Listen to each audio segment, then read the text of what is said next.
The United States has not had an official diplomatic relationship with Taiwan since officially recognizing China in 1979. Today, the Obama administration faced criticism from both parties over its Taiwan policy, including arms sales to Taiwan and the country's participation in free trade talks. From the House Foreign Affairs Committee, this is an hour and 20 minutes.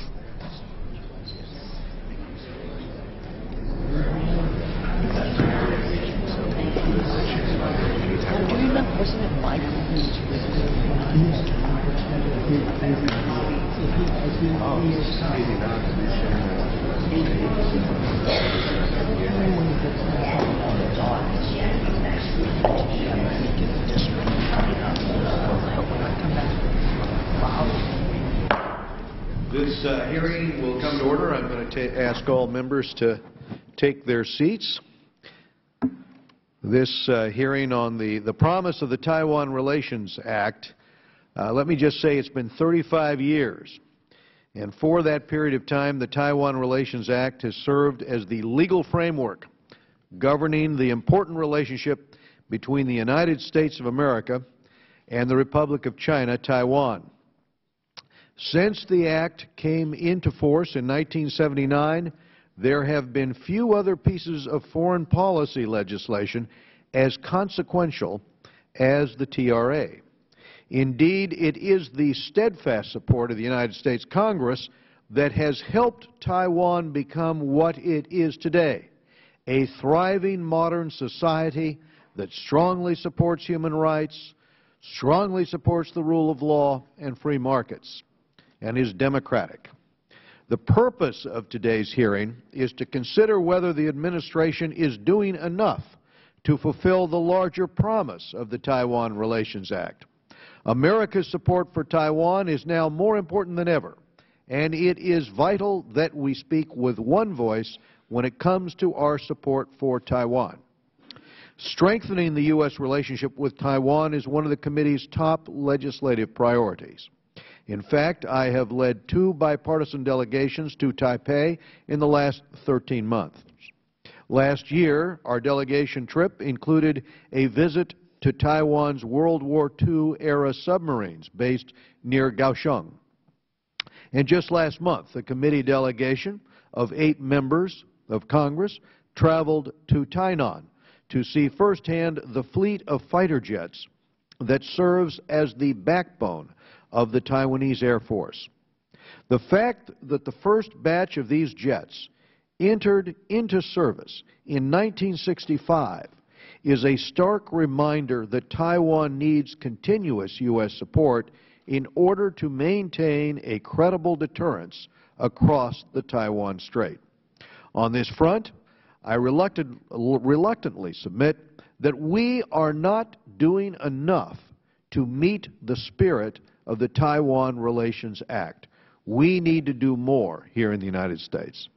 And just as necessary as defense sales are to Taiwan, it is equally important that the U.S. actively support Taiwan's efforts to maintain and expand its diplomatic space. When it comes to matters of public safety or public health, the U.S. must do its utmost to ensure that Taiwan has a seat at the table. For this reason, I authored legislation that was signed into law to help Taiwan participate in the International Civil Aviation Organization last year. Taiwan's absence from ICAO prevents it from obtaining air safety information in real time. The recent disappearance of the Malaysian aircraft highlights the importance of cooperation in the aviation field. As a result of my legislation, Taiwan has finally been able to have a seat at ICAO for the first time since 1976. Taiwan's participation in the Trans-Pacific Partnership Free Trade Agreement is an important opportunity that we must not overlook. By working to include Taiwan in a high-quality, multilateral trade agreement, the U.S. would be helping to preserve Taiwan's ability to do business internationally. The events unfolding in the Ukraine remind us of the strategic weakness of relying on one major trading partner. I understand that the government of Taiwan will soon announce its intention to seek membership in TPP. As chairman of this committee, I strongly urge the administration to support Taiwan's inclusion in TPP. American consumers and exporters would benefit. The story of Taiwan is really a story about transformation, from the grinding poverty of the post-war era to a military dictatorship to a thriving multi-party democracy. The investment that the American people made in Taiwan has more than paid off. Today, Taiwan is a beacon of democracy in a region of the world that still yearns for freedom. The good people of Taiwan have also been a part of America's own success story, with many Taiwanese Americans participating as leaders in business and government and in their own communities. As we acknowledge the 35th anniversary of the Taiwan Relations Act, let us come together to support and strengthen the U.S. Taiwan relationship. Our actions will directly impact the future of Taiwan and our strategic and economic standing in the critical Asia-Pacific region. Let me turn to Mr. Eliot Engel of New York for his opening remarks, our ranking member of the committee. Chairman Royce, thank you for calling this hearing on the Taiwan Relations Act. I am a big supporter of Taiwan and have traveled there many times, most recently with you last year on your first CODEL as chairman. I want to agree with everything you just said about Taiwan.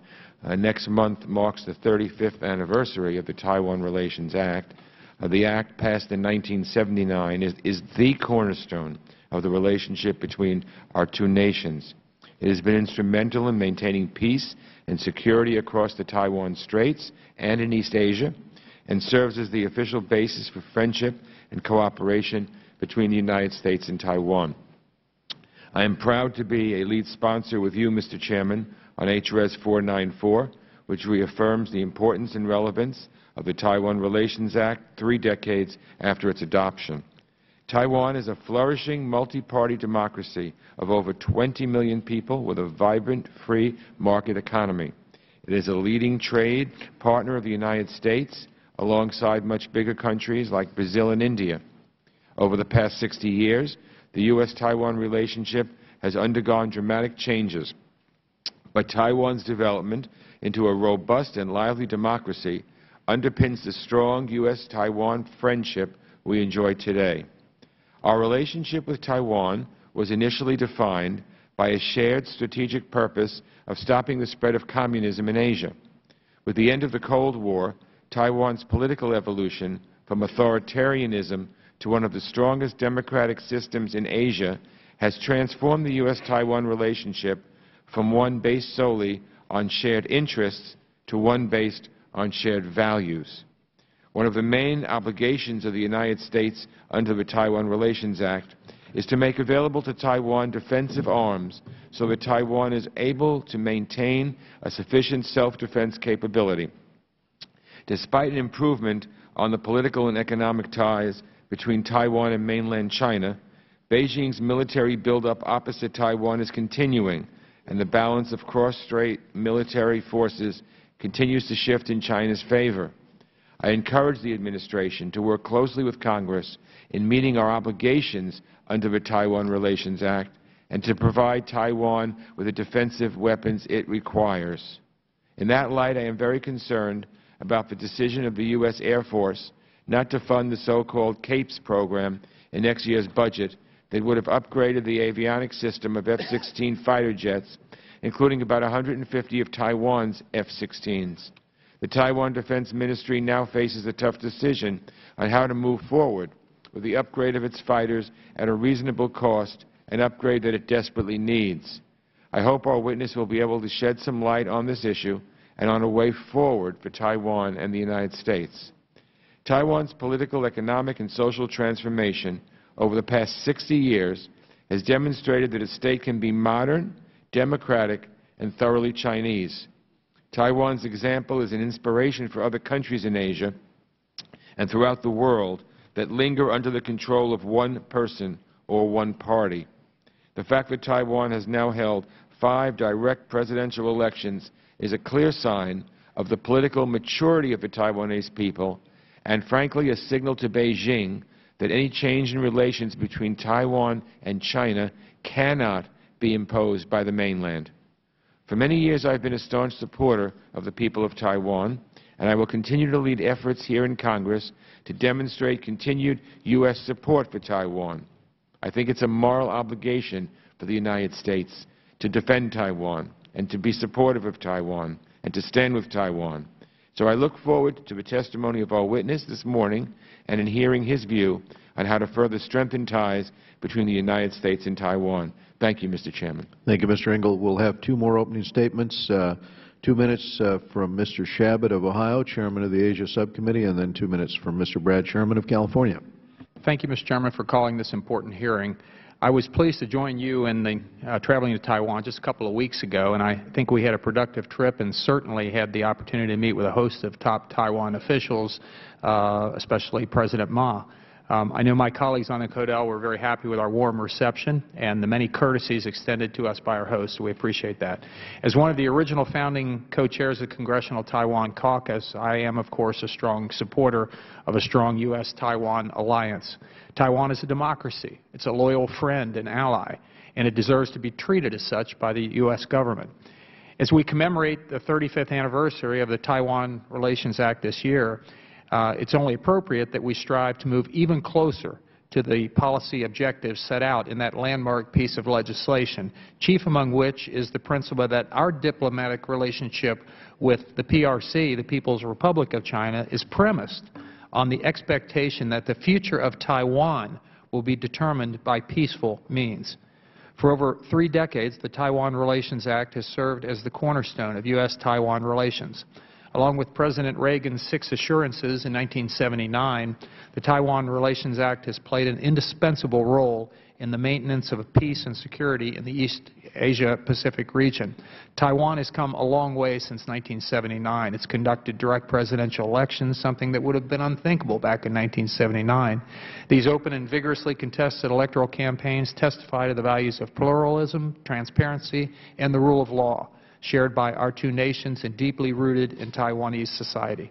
At the same time, the threat of military aggression posed by the PRC to Taiwan has grown exponentially over recent years. When I first came to Congress back in 1995, China had perhaps a couple of hundred missiles pointed at Taiwan.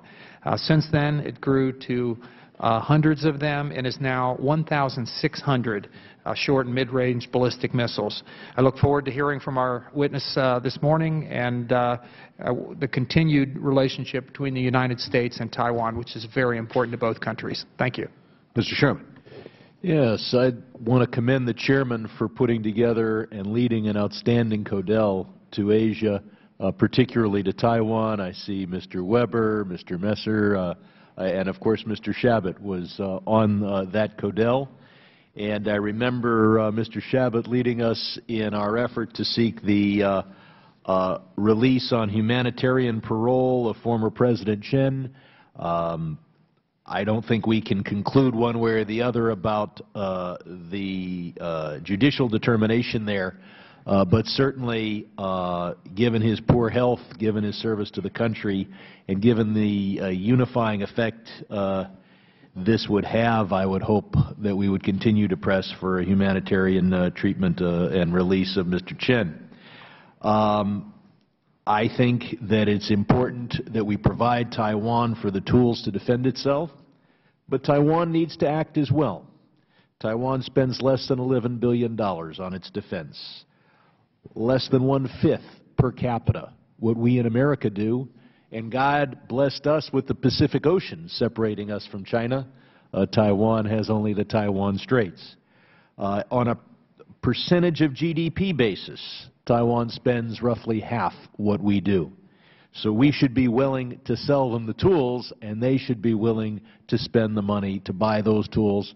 I'm also concerned with the reduction in the reserve requirements imposed on young people in Taiwan for military service. Finally, I do disagree only slightly with the chairman. I do want to see Taiwan involved in the trade negotiations so long as America is out of those negotiations until such time as we revamp our trade policy, which has given us the largest trade deficit in the history of life on the planet. I yield back. This morning, we're pleased to be joined by Mr. Ken Moy, Deputy Assistant Secretary for East Asian and Pacific Affairs. A career member of the Senior Foreign Service, Mr. Moy previously served as Deputy Executive Secretary in the Office of Secretary of State Clinton. He was Director of the Executive Secretariat Staff and Deputy Director of the Office of Maritime, Southeast Asia. We're going to ask him to summarize his prepared statement, if he would, and we'll remind members that you'll all have 5 calendar days to submit statements or questions or any extraneous material you want to put into the record for this hearing. And so, Mr. Moy, you have the floor. Thank you so much, Mr. Chairman and members of the committee. I am grateful to appear today to share news about the strength, substance, and success of our unofficial U.S. Taiwan relationship. I wish to thank you, Mr. Chairman, for your leadership and strong interest in regional prosperity and stability. Your commitment was evidenced by the large congressional delegation you led last month to Taiwan, Japan, and South Korea. As you noted earlier in your remarks, April 10th marks the 35th anniversary of the Taiwan Relations Act. The resilience and development of our robust relations with Taiwan over the past 35 years have been greatly fostered by the framework that Congress established in the TRA. The U.S. Taiwan relationship is grounded in history, shared values, and our common commitment to democracy and human rights. Maintaining and deepening our strong relations with Taiwan is an important part of the U.S. rebalance to the Asia-Pacific region. Through the American Institute in Taiwan, we work closely with Taiwan authorities on a wide range of issues. In security, maintenance of peace across the Taiwan Strait is crucial to stability and prosperity throughout the Asia-Pacific. The Obama administration has notified Congress of over $12 billion worth of arms sales to Taiwan. This is a tangible sign of the seriousness with which we regard Taiwan's security. We encourage Taiwan to adopt innovative approaches to maintain a credible self-defense capacity on an austere defense budget in order to effectively deter coercion or aggression. In a region that is experiencing tensions, the United States appreciates Taiwan's cooperative efforts to peacefully resolve disputes and share resources.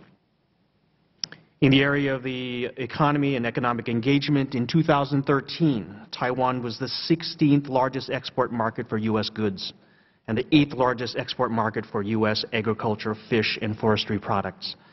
In 2012, direct investment from Taiwan to the United States stood at approximately $7.9 billion.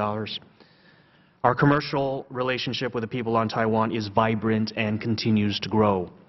Last year, we were pleased to host 2 large delegations of Taiwan business leaders. First at the Select USA Summit at the end of October, and again in mid-November during a visit of Taiwan CEOs led by former Vice President Vincent Hsiao. The Hsiao delegation brought news of over $2 billion in new or ongoing Taiwan manufacturing investments in the United States. In March 2013, we restarted our engagement with Taiwan under our Trade and Investment Framework Agreement, otherwise known as TIFA, after a 6-year hiatus. We have taken note of Taiwan's intention to formulate new economic reforms to demonstrate its willingness and capability of joining in regional economic integration initiatives. The United States will continue to encourage Taiwan to further liberalize its trade and investment measures. And as you noted, Mr. Chairman, the area of concern also to us is Taiwan's international space. As a top 20 world economy and a full member of the WTO and APEC, Taiwan plays a constructive role in the Asia-Pacific region and worldwide. Taiwan participates in about 60 international organizations as well as hundreds of international non-government organizations. The United States supports Taiwan's membership in international organizations that do not require statehood for membership, and we support Taiwan's meaningful participation in other international organizations. We are pleased that since 2009, Taiwan has participated every year in the World Health Assembly as an observer. We welcome Taiwan's participation at the International Civil Aviation Organization, otherwise known as ICAO, that ICAO assembly in Montreal in 2013 as guest of the ICAO Council President, and we support Taiwan's expanded participation in the future. We also encourage the UN system agencies, and other international organizations to increase Taiwan participation in technical or expert meetings. Taiwan's role as a responsible player in the global community has been well demonstrated by its disaster relief efforts in the region. Taiwan was a quick and generous donor of supplies and funding after the 2011 triple disaster in Japan and after last November's Typhoon Haiyan off the Philippines. In short, Taiwan, a stable and capable friend in the region, contributes to peace and security. Finally, Mr. Chairman and members of the committee, I thank you again for the opportunity to appear today to highlight the strength and durability of ties between the people of the United States and the people of Taiwan, and to underscore the substance and success of our cooperative efforts within the context of unofficial relations. Taiwan has earned a respected place in the world. Every society wishes dignity for itself, and people on Taiwan are no exception. Thanks to the Taiwan Relations Act, people of goodwill in the United States and on Taiwan have a firm foundation on which to strengthen or further strengthen our robust relationship. With that, thank you so much, and I look forward to answering your questions. Well, I thank you, Mr. Moy. I have to tell you, there's one really disappointing thing to me, and that is I frequently speak to Assistant Secretary Danny Russell on the phone about different issues, and I believe he intended to be here to testify. I believe I talked to him twice about it. But time after time, and this is something that the Subcommittee on Asia and Pacific has talked to me about, for whatever reason, the administration pulls the witnesses. And I know it isn't a lack of engagement on the part of Danny Russell's part, because we've talked to him repeatedly about issues. But there is something about the relationship here with the State Department. When Eliot Engel and I make these requests, or Subcommittee Chairman Shabbat on the Asia and Pacific Subcommittee with Mr. Falamavega, for some reason, the witnesses are always canceled. And what we want to talk about is Asia policy. And as far as I know, Danny Russell and I are in concurrence on a lot of these issues, but I don't know about further up in the administration. So when I ask questions, for some reason, the State Department, I'm going to ask you a question now, for example. As I mentioned in my opening statement, I strongly believe that Taiwan should be included in the Trans-Pacific Partnership. Does the U.S. government support Taiwan's inclusion in the TPP? That's my question to you. Can you speak, on behalf of the administration here?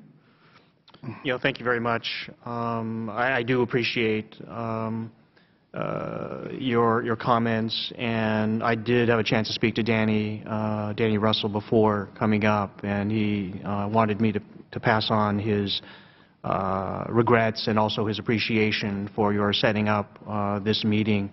I can say that from our part, I don't think that there's anything preventing us from talking about Taiwan issues here. Yeah, well, it's not just Taiwan.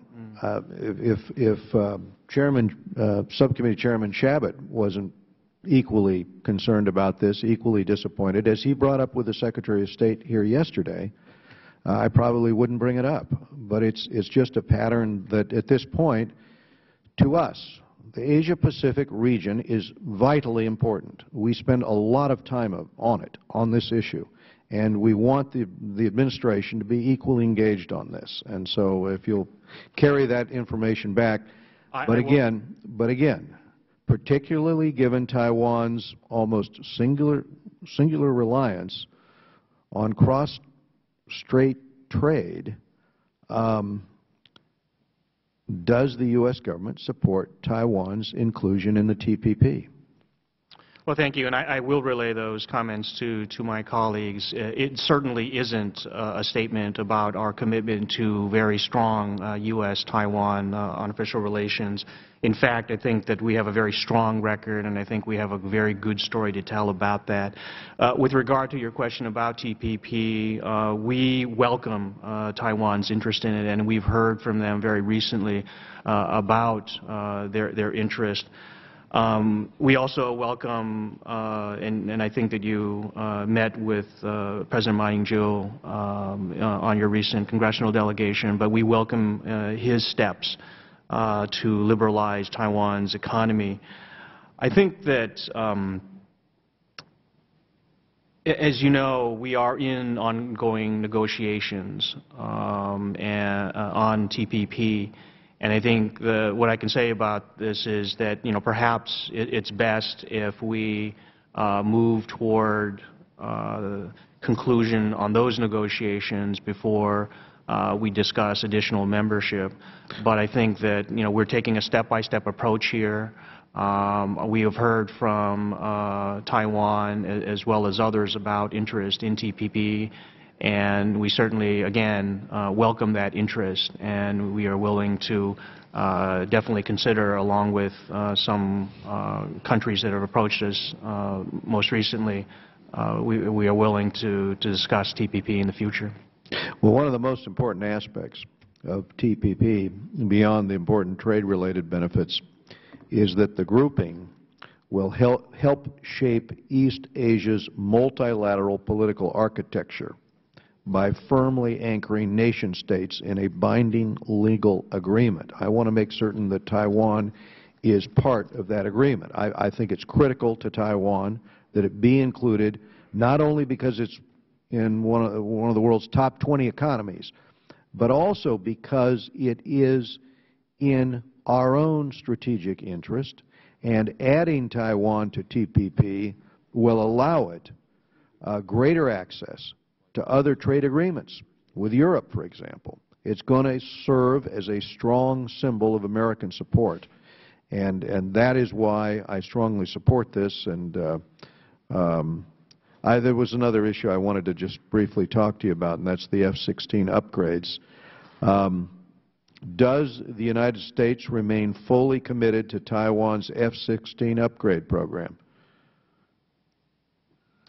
We do. Just back on TPP, what we would encourage Taiwan to do, as you know, TPP is a consensus type membership, and so we would encourage Taiwan to raise its interest in membership with all of the other parties as well. No, absolutely. I know that Congressman Engel also raised his concerns about the issue of the CAPES program. So, as I understand, the U.S. Air Force funding for the CAPES program will continue through 2014.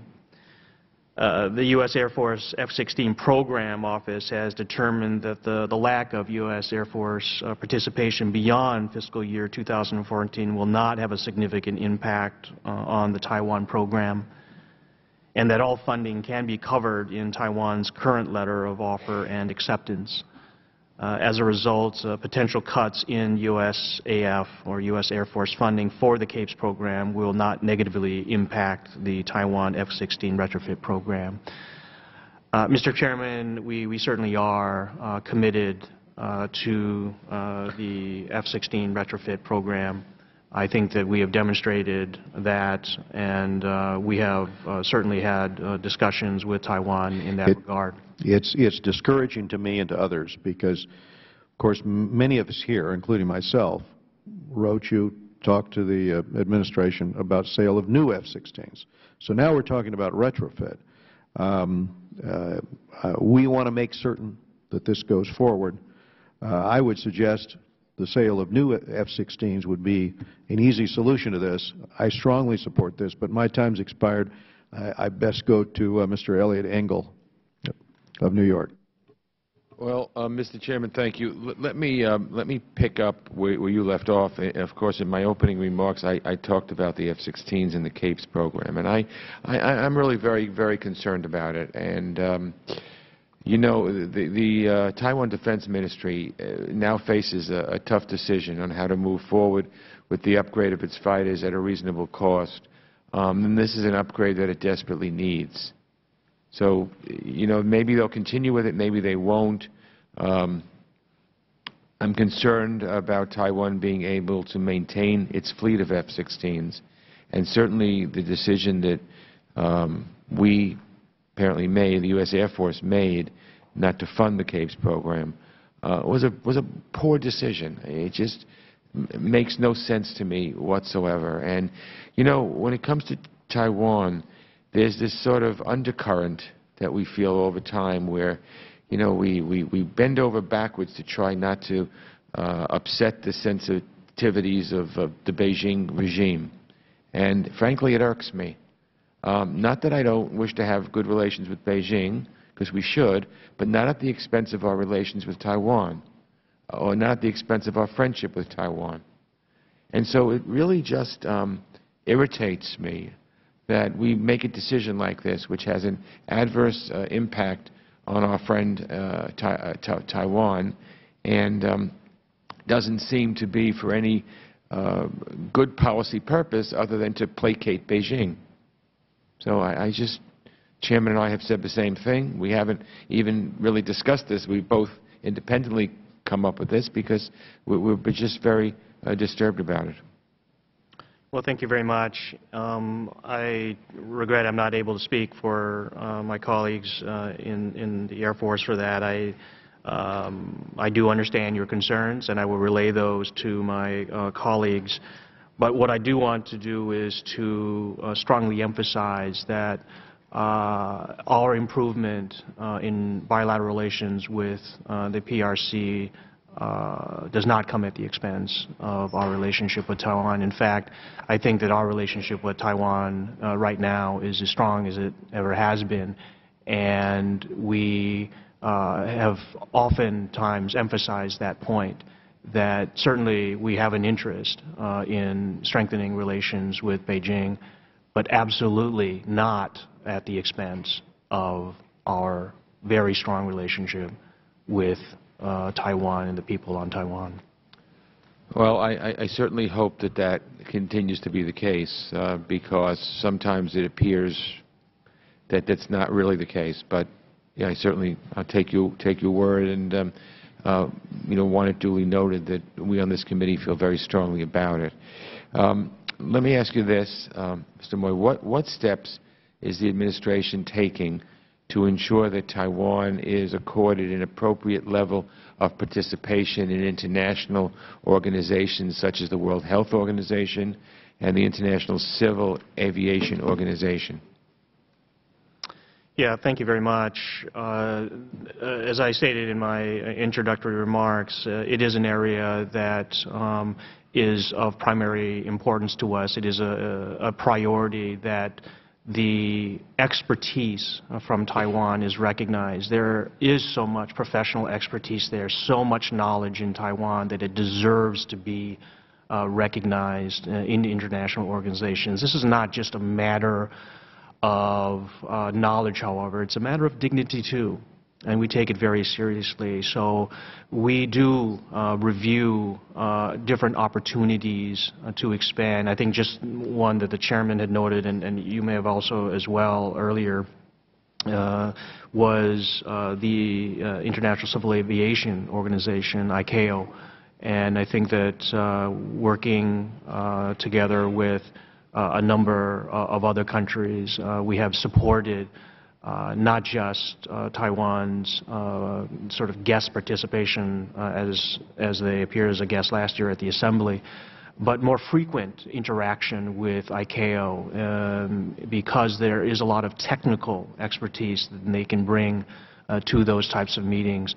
But as you noted, World Health Assembly, we also look at opportunities working on climate change issues, various types of international organizations. We often consult because there oftentimes are issues where Taiwan has a unique ability to provide knowledge, recommendations, just imaginative ideas beyond just their technical expertise. And we want to take advantage of that, and we will continue to do that. Thank you. Let me ask you this final question. Is the administration providing Taiwan the defensive weapons it requires, as required by the Taiwan Relations Act? Are there defensive weapons systems that Taiwan has requested, but we have decided not to provide? And if so, what are they? I'm not aware of such systems, but we are absolutely in compliance with the Taiwan Relations Act in making available to Taiwan defense articles and services that are necessary to enable Taiwan to maintain sufficient self-defense capability. We will continue to be in compliance with that. We often review we meaning the U.S. government, often review their defensive capabilities, and I think that we have a very strong record in this administration of providing that. Thank you. Thank you, Mr. Chairman. Thank you, Mr. Engel. Ms. Ileana Ros-Lehtinen from Florida, our Chairman Emeritus.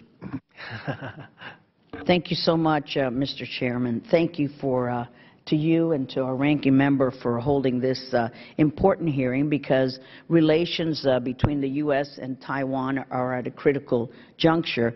I'm concerned, as all of us are, about China's continued rise and aggression in the East and South China Seas, and the feeble response by our State Department to North Korean missile launches, which are a clear violation of international sanctions.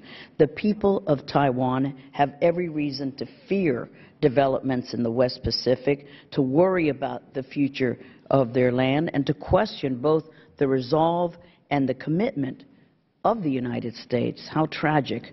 And as we approach this 35th anniversary of the very important and essential Taiwan Relations Act anniversary, we remember that this crucial legislation forms the cornerstone of U.S. Taiwan relations. It is the foundation of policy that has been and will be and will remain forevermore the anchor of peace and security in the West Pacific.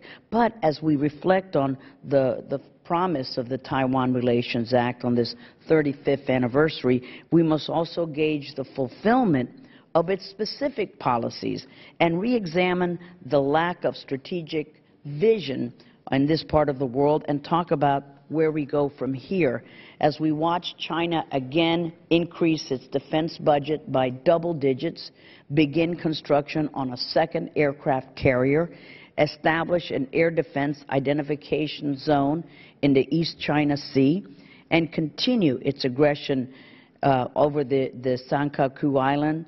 There is no better time to reaffirm, to clarify, and to strengthen relations with our democratic ally and our strongest friend, Taiwan.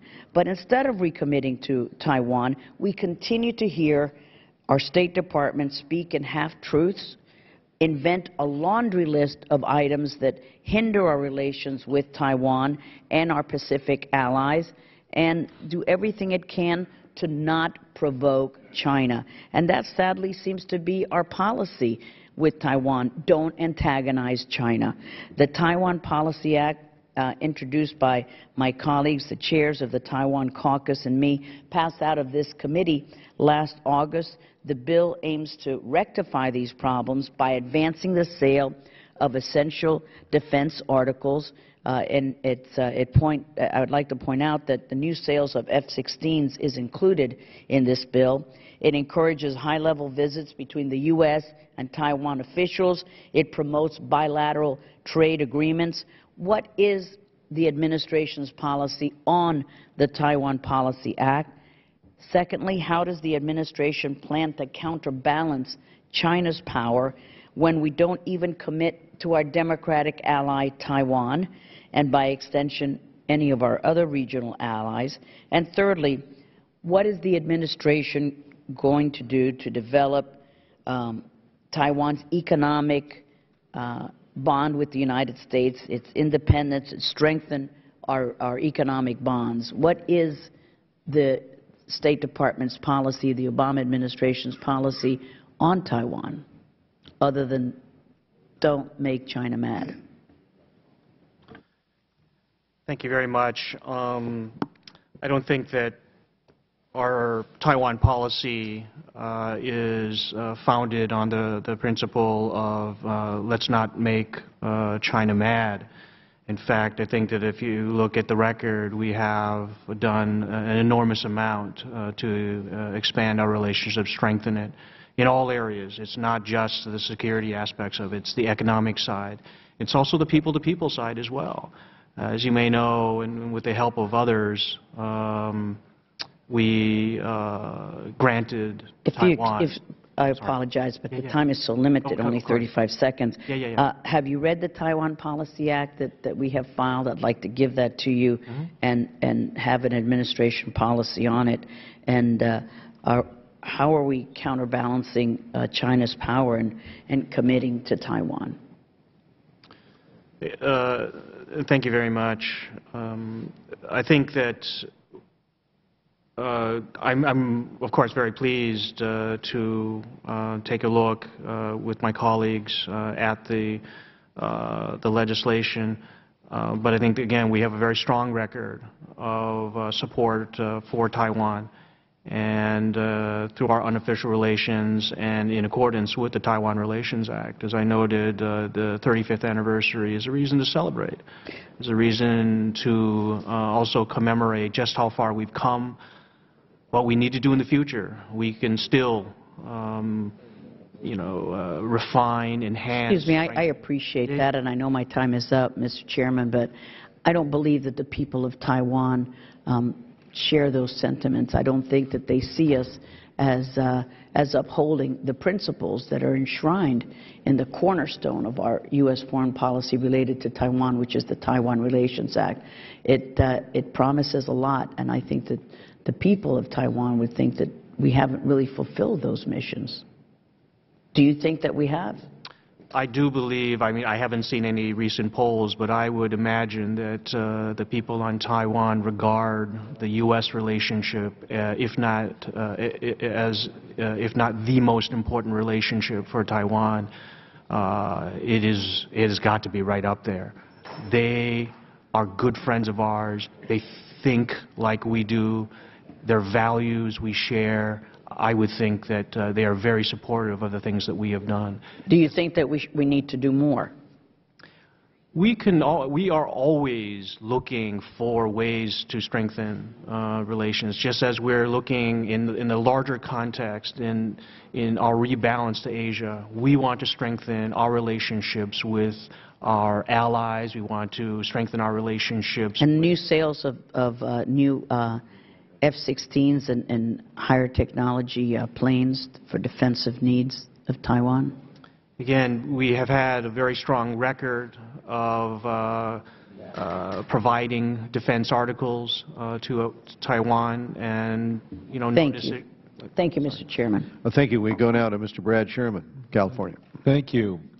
One issue we brought up with President Ma was the incarceration of former President Chen. One of the red flags that a democracy isn't working real well is that the former president's in jail. That's true in just about any country. What are we doing to seek either the humane treatment or the humanitarian parole of former President Chen? Thanks. As you know, the former president was convicted on corruption charges after his 2000 to 2008 presidency, including the transfer of presidential office funds to the private Swiss bank accounts. We believe that his conviction was in a system that is fair, impartial, and transparent. Rule of law exists in Taiwan. In regard to your specific question, though, certainly, we have heard varying accounts of the status of his health, and certainly we would want Taiwan to, review his health condition. I'm not aware of any, or I don't have an update. Let me go on to the next question. Taiwan's spending only half as much per average GDP on defense as we are. I don't mind going to my district and saying, let's pay taxes, but Taiwan's on the front lines. Now, I'm sure you've had discussions, and they say they can't afford to spend any more. And we're all very concerned about the maintenance of their F-16 aircraft. The United States taxpayer may not be able to pay for that. Taiwan has only a 5% value-added tax.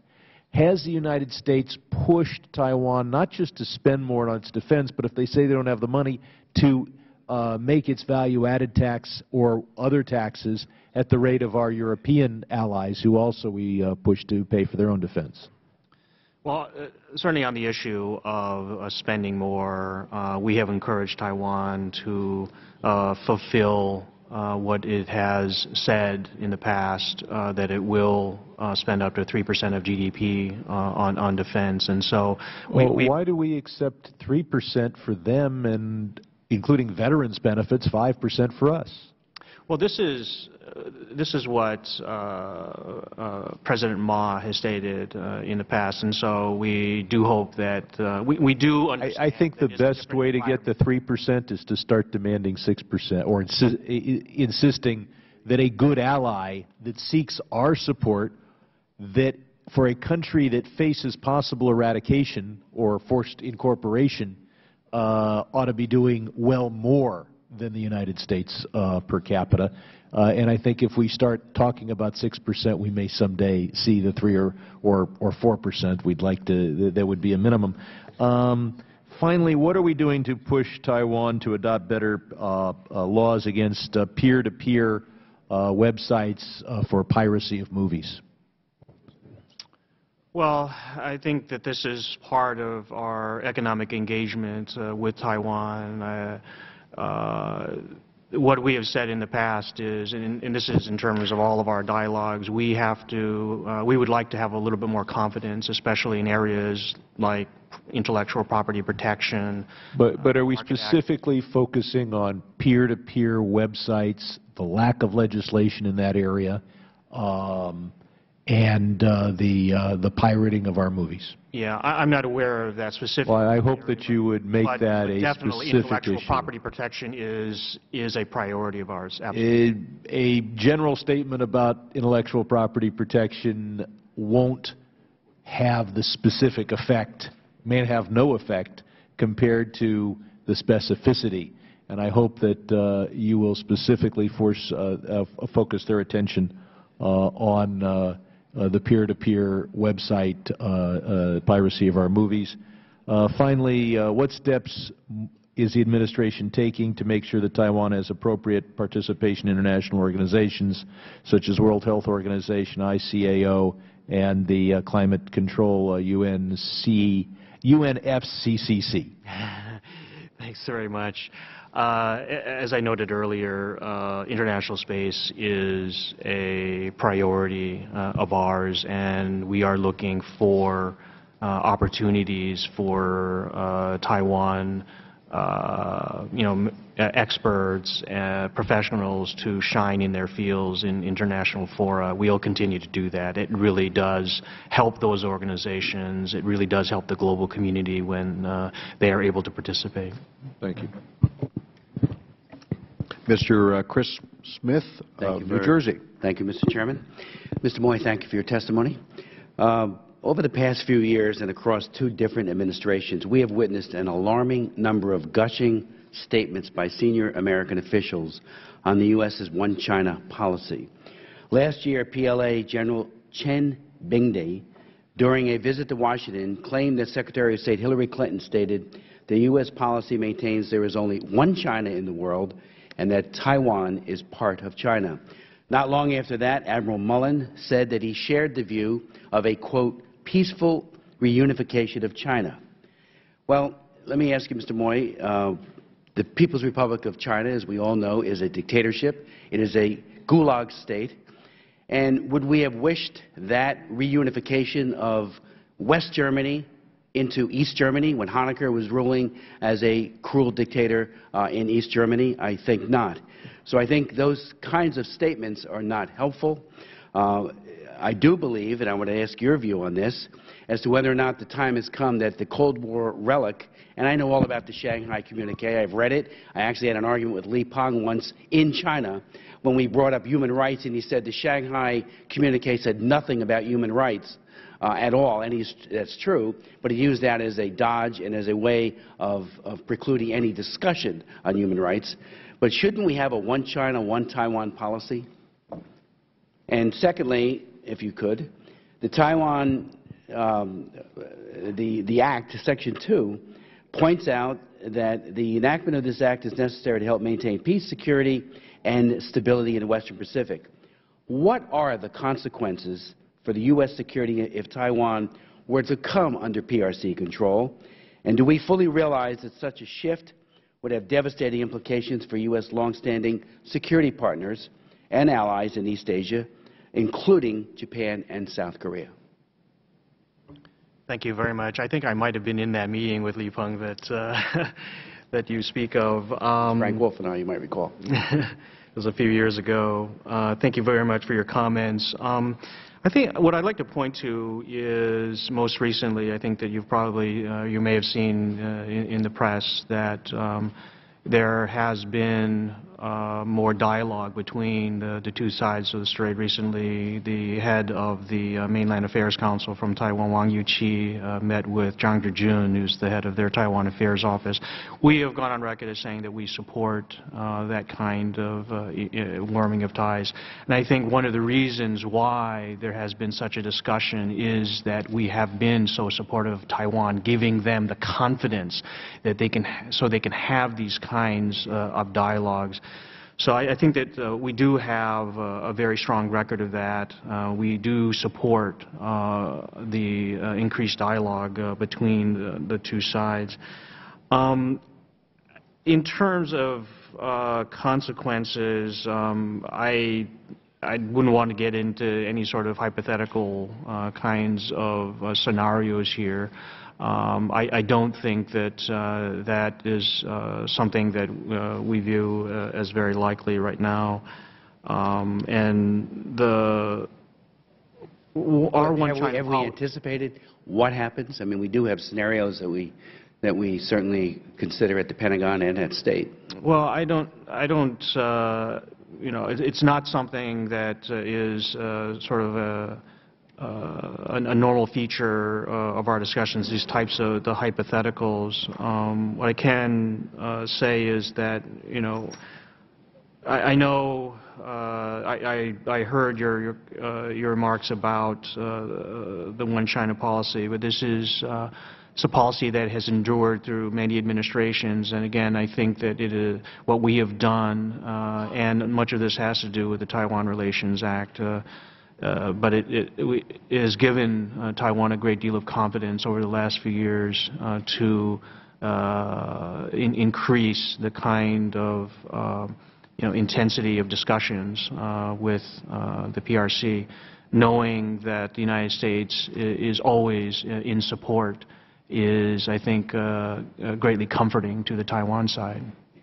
But frankly, some of our diplomats, including our former ambassador, Belici, has suggested that the ambiguity and the statements that have been made could send the wrong signal to the PRC, particularly as they build up militarily in and around or in proximity to Taiwan.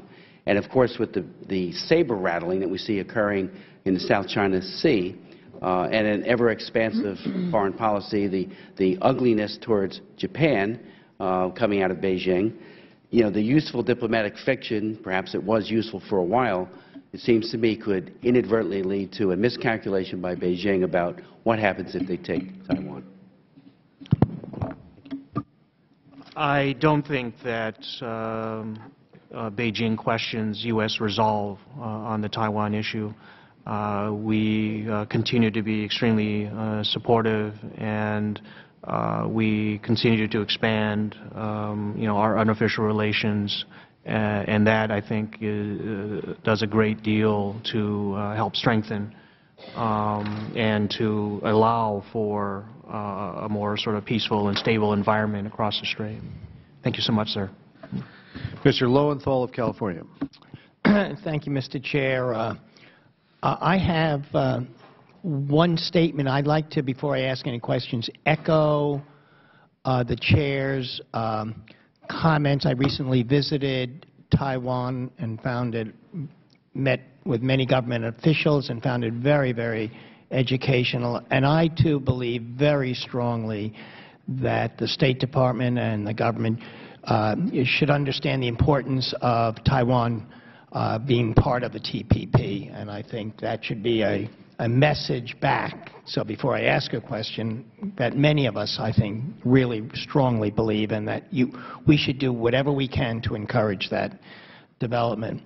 When I was there, I was very impressed with the cross-state dialogue that was going on between Taiwan and the People's Republic of China. And I would like to know what is our, or the State Department, or our involvement in that dialogue between Taiwan. How can we be helpful in promoting engagement between Taiwan and China? It seemed to me that President Ma was very proud of the agreements that already had been made, especially the trade agreements, the increased tourism that was going on, the increased flights that were going between mainland China. I would like to know what our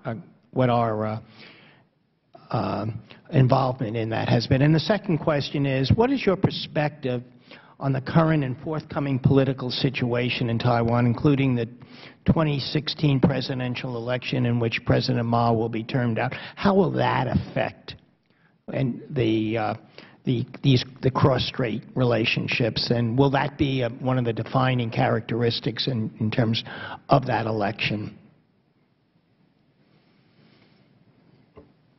Thank you very much. In terms of the cross-strait dialogue, we don't play a direct role, of course. I mean, they've had direct talks. In fact, the dialogue that I was referring to between Wang Yuqi and Zhang Zhijun was really the first time in 60 years they've had such a discussion.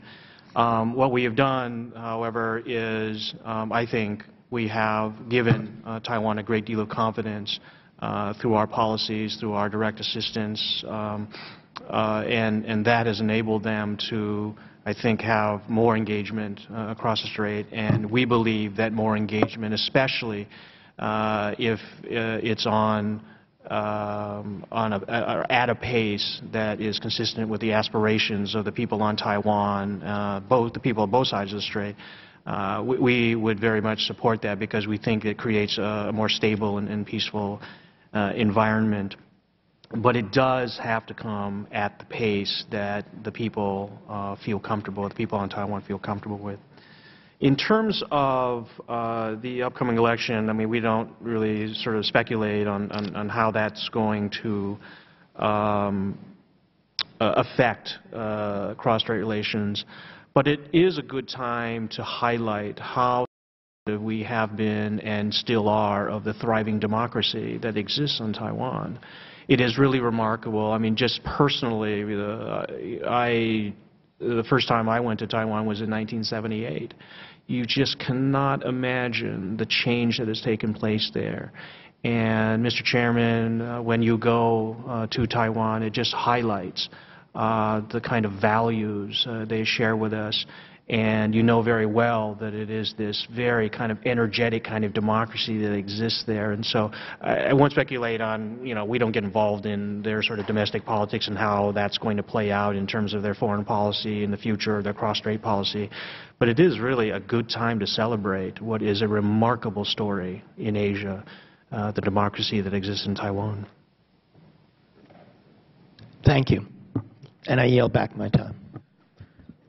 Thank you. We now go to Steve Shabbat of Ohio, Chairman of the Asia Subcommittee. Thank you very much, Mr. Chairman. I would like to personally thank Mr. Sherman for raising the issue of President Chen, which he did strongly when we were on the CODEL recently in Taiwan. And prior to that trip, I'd been there about a year ago with another of my Democratic colleagues, the ranking member of the Asia and Pacific Committee, Ini Faleema-Vega. And on that particular CODEL, Ini and I went down to the prison where President Chen is being held. And he's been there going on 5 years now. And you're correct, there's a conviction for corruption charges. We understand that completely. There's a whole lot of aspects of that which we could discuss in great detail. For example, there's an argument that there was a judge that was more favorable to him who was replaced by a judge less favorable. There's all kinds of stories you hear, and I don't want to go into all the details about that. But the fact is he's been in prison now for going on 5 years. And I've read the medical reports. I've talked to the doctors that have examined him. I've seen him with my own eyes. I met with him many times when he was president of Taiwan. He's the second democratically elected president, served for 8 years. And I think Mr. Sherman is absolutely right when he says that there's something wrong when one administration comes in and the next and the previous administration's in prison. Something's not right. I've seen again with my own eyes, the man has Parkinson's. He shakes, almost constantly. He's got cardiovascular problems, deep depression, a whole range of things. And we've talked to President Mao and others about it. And I believe that medical parole, as Mr. Sherman mentioned, is the logical conclusion here as to what ought to be done. Does the administration have a position on granting President Chen medical parole? We're not saying that he'd be free, but at least could go home to his family with whatever years he has left. Sure, and thank you, Congressman, for raising that issue again. As I noted earlier, we have confidence in the fairness, impartiality, and transparency of Taiwan's judicial system. And we have made clear to Taiwan our expectation that procedures governing the terms of Chen Shui-bian's imprisonment and access to health care will be transparent, fair, and impartial. And so, if there are occasions, and this is just, I think, a general statement from the U.S. government, when there are cases, when there are such health concerns, we would certainly, make note of that to, in this case, the Taiwan authorities, but to other governments as well, when there may be some humanitarian considerations that could be made. But certainly, we believe that the original case was tried in... Well, I'm not talking about the original case. I'm talking about now, and that was an excellent answer, but my question is, does the administration have a position on medical parole? Well, is there a position? I mean, you've said that he ought to be treated humanely in prison. We're saying he shouldn't be in prison at this point in time. He's been in prison. He's there now. We're saying that medical parole at this point should be granted. Yeah. What I think that what we have done and what we... No, I'm just asking, do you have a position on that? Should he be granted? If you don't have one, that's okay, but I just would like to know. Yeah, I don't think that we take a position. Okay, all right, thank you. That was my question. Okay. All right. And I'll ask you another position if you have this. The President, the Vice President, the Defense Secretary, the Foreign Minister, Defense Minister and Foreign Minister, can't come to Washington, D.C. If we want to meet with them, we have to go to San Francisco or Baltimore or somewhere. They're not allowed to come to the capital of the United States, which I think is a travesty for an ally, close ally of the United States. We've introduced legislation on it innumerable times to make that, to dump that policy, which I think is unfair to Taiwan. Does the administration have a position on that? Well, we continue to have our one China policy that is set forth in the three joint communiques. I'm aware of that. Do you have a position on whether they should be able to come here and we should come to policy? Yeah, in terms of the travel of Taiwan authorities, that is consistent with those policies, our one China policy. So you believe we should continue the President, the Vice President, the Foreign Minister, and Defense Minister, they should not be allowed to come to Washington, D.C.? I think our policy has been very consistent over a number of I'm asking for a yes or no, really. And I believe it will continue. So you're saying that they should not be allowed to come here. Continue with that policy. We're saying we should change that policy. You say stick with it. I say that our policy has been consistent, and I believe will be consistent in the future. Thank you. To just announce to the committee here, we will go to a couple more speakers, but then we're going to recess for about 25 minutes for 2 votes, and then come right back so that the junior members will then be able to ask their questions. And with that said, let's go to Mr. Gerry Connolly of Virginia. Thank you, Mr. Chairman, and I look forward to the questions of the junior members of the committee. I do want to compliment Mr. Eliot for being sartorially correct today. He is resplendent in green and shamrocks, and as an Irish-American member of this committee, I deeply appreciate it. Mr. Moy, briefly, what, in your opinion, or the administration's opinion, does the Taiwan Relations Act commit the United States to do with respect to the military relationship with Taiwan?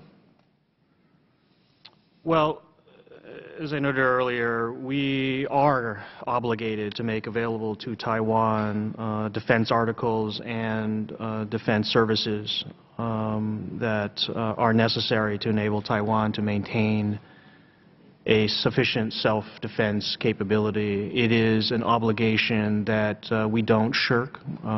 These obligations are under, not the obligations are under constant review, but the needs of Taiwan are under constant review. Okay. Good. I'm glad. I would agree with you. Would you also agree that something Beijing does understand is that big stick of Teddy Roosevelt's? We can talk softly, but they've got to know we also carry a big stick, that we mean it, that we will keep our commitments, and that whatever happens ultimately in the Taiwan Strait will happen peacefully. It is not going to happen by military force, and the United States is prepared to make sure that it doesn't happen by military force.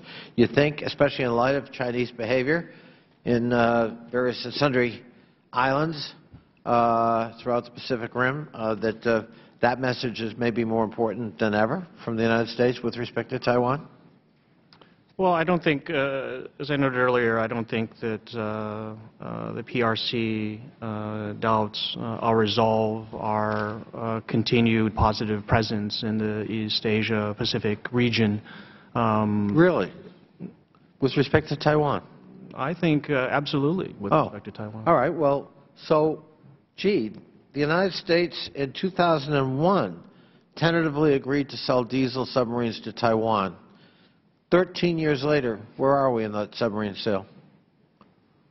I think, as you know, we continue to review the defense needs, and we make decisions that are appropriate. Mr. Moy, have we sold a single one of those diesel submarines to Taiwan 13 years later? I'm not aware of that, sir. No. Yeah. And did, by any chance, Beijing object to that sale? We don't discuss arms sales to defense. Did they express themselves publicly or privately through any channels that you're aware of? I am not aware of this. So what would be the hang-up? Why not sell the diesels then?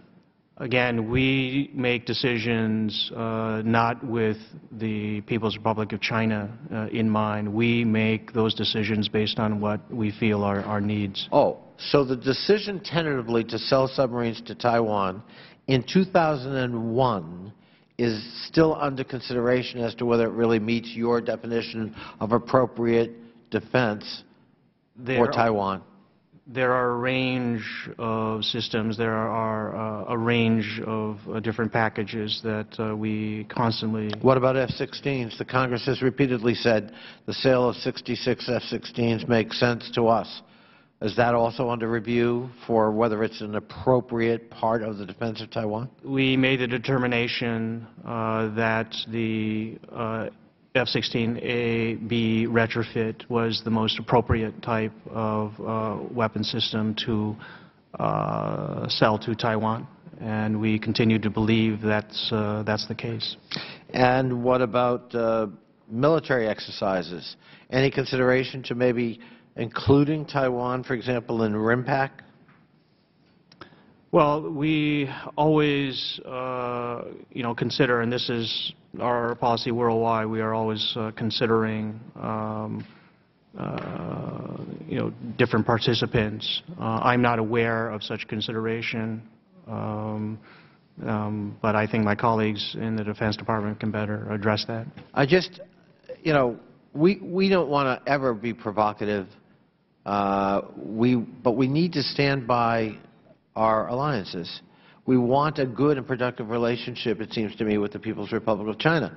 But I also know from history that Beijing respects strength, peace through strength. And our commitment to Taiwan is an extraordinary test case, and it seems to me that we have to follow through on our commitments with respect to Taiwan. Beijing doesn't have to like it, but it will have to respect it. With that, I yield back. Thank you. We're going to go to Mr. Randy Weber of Texas. Thank you. Mr. Moy, I'm going to follow up on some of Mr. Connolly's comments about actually selling or being concerned about Taiwan's defense capability, I guess. You said earlier, I think with Chairman Chris Smith's questioning, that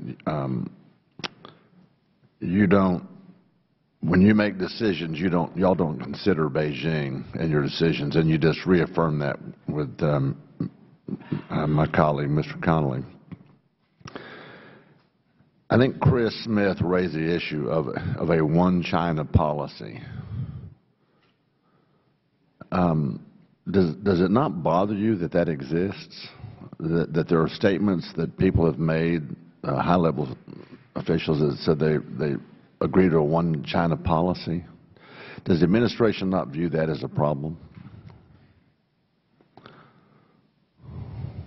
Our one China policy is one that has existed for several decades now. Okay, well let me I take that as a no, but let me follow up with what Gerry Connolly said. So you haven't sold submarines yet. You don't take Beijing into account. People around the world watch us. Words and actions have consequences. Would you agree that y'all would be okay with a one Russia policy when it comes to Crimea and the Ukraine? Is that akin to the same kind of ideology? Well, I can't speak to those issues, but again, we are obligated to provide those defense materials and services to Taiwan, and we have been through several administrations, I think, very vigilant in terms of providing that. But in view of recent events, wouldn't you agree that the administration ought to be thinking about revamping its policy, that perhaps we would want to get in gear? And I forget the exact date of the sale of diesel submarines. I think Mr. Connolly said 2001. That's 13 years. Has the world changed in 13 years? In what sense, sir? Well, how about in your view of the imminent danger of perhaps mainland China trying to, whatever you want to call it, take back over Taiwan? I mean, we've said that they're our close friend, they're our ally. The fact that their officials cannot come to Washington, D.C. is a problem. Events around the world should indicate that now more than ever we need a stronger relationship with Taiwan. Does the administration understand the seriousness, especially in light of recent events, Russia, Ukraine, Crimea? I mean, you can go right down the list. Things aren't getting any better, so is there a possibility y'all might step up the program to sell those defense weapons to Taiwan? Right. I mean, those... maybe before the next 14, 13 years? Thank you, sir. Those, as I noted, they're under constant review. I take your point about the world changing and having to adjust to those changes. Remarkably, as I noted earlier, there is more dialogue between Taipei and Beijing than there ever has been before. Okay, let me ask you this. Agreements that have been... I'm running out of time. Yeah, okay, please. So there's going to be some exercise over Hawaii. Beijing was invited, Taiwan was not. Why? I think that our policy in terms of, strengthening military relations with Beijing are fairly apparent. I can, of course, defer to my colleagues in the Defense Department to comment on the status of that or of those relations. But I think as part of our rebalance, our consideration of making or of strengthening the stability and peace in East Asia, I think this is a good idea. Okay, obviously, because they weren't invited. But does it strike you as odd that China is not near as concerned, Beijing is not near as concerned about what we're doing as it seems, and words and actions have consequences? Witness Russia's recent invasion of Crimea and into the Ukraine, so to speak. Does it not strike you as odd that we seem a lot more worried about Beijing than they do about us? Do y'all take that into account? I don't think that we balance our concerns, or we don't think about it. Well, that's obvious. Yeah. But what I can tell you is that I think it's a very smart thing to expand our relations with all countries in East Asia. And I don't think that any of this comes at the expense of Taiwan, and I think that our relations with Taiwan have been extremely strong and continue to strengthen those relations. Mr. Chairman, I yield back. Thank you, Mr. Weber. Thank you, Mr. Moy. Now we have just... I'm going to reconvene the committee at this time, and again express my appreciation to Mr. Moy for his testimony here today, and we're going to go to Mr. Scott Perry of Pennsylvania. Thank you, Mr. Chairman.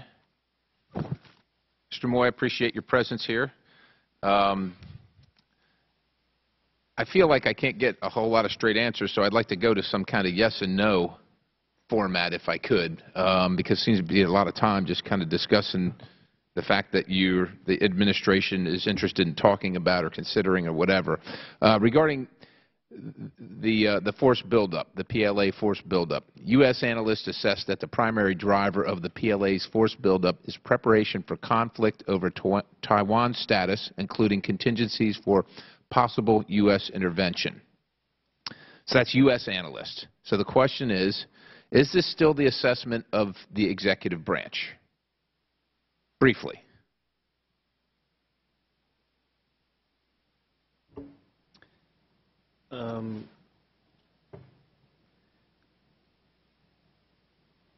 I am not a spokesperson for our colleagues in defense. No, but I'm talking about the executive branch. I mean, is this their assessment? It's just yes or no, I don't know. How about that? Well, I mean, of course, we would stand by assessments that have been made. So certainly. So the answer is essentially yes? Essentially? We stand by reports that we do. Okay, so do you know if Taiwan shares the same assessment? So Taiwan has, Taiwan certainly has taken many precautions in its, defense posture. I think that it's best to ask them that question, but certainly there have been there's discussion that goes on about this sort of thing, and I would imagine that. But you don't really know. I mean. Well, I can't speak for Taiwan. I understand, but in the discussions that the administration's had, you don't know what their position is, if that's how they're posturing their forces and their strategy based on that assessment. You don't know. Is your question whether Taiwan believes it or whether the administration? Yes. Do they share the assessment? Do they share the United States assessment that that's the reason for the buildup? Again, I think that you'd have to ask them. Regarding Taiwan membership in TPP, the administration's position, for or against? It's important for us to know. We welcome their interest, and I don't think the conversations have gone so far as to be, pro or con. We're a long way away from that. But we welcome their interest. I'm sure we do, but so you're saying that the administration hasn't decided yet. You're happy for their interest, but you don't know. The issue hasn't come up to that point yet. The issue hasn't been brought up, or it isn't to a point where you can decide yes or no? It hasn't come up to the point. Certainly, we know that Taiwan has expressed an interest, and as I noted earlier, we are welcoming that interest. But we're a long way away from discussing that. We have other negotiations, other discussions that we're having on Taiwan's economic